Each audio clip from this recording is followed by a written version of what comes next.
Упад во независноста на судството. Реагираат од судскиот совет по изјавите на премиерот, кој најави серијал на случаи за работата на судиите и обвинителите и правни механизми по изборите за дел од нив, за кои вели дека се генератори на корупција и не заслужуваат повисоки плати.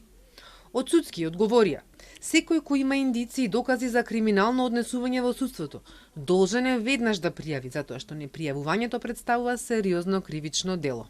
Судскиот совет остро се спротивставува на користење на судството за дневно политичка кампања. Судиите се самостојни и независни во донесување на одлуките и секое коментирање однадвор се смета за упад во судството. Судиите и покрај тоа што работат со ограничени човечки и финансиски ресурси, даваат максимални напори за брза и ефикасна правда.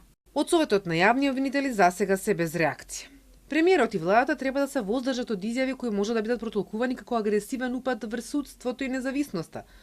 Предходно порача од невладиниот сектор, од каде го коментира невоедначениот, но и тивок одговор од судската власт.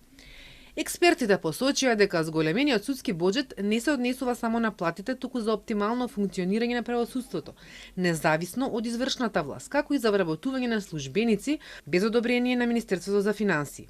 Законите кои власта ги спори се дел од договорената реформска агенда со Европската унија.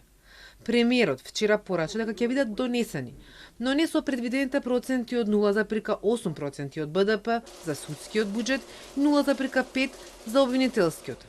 Најави компаративна анализа со 5 земји од Европската унија, колку извојуваат за судскиот буџет.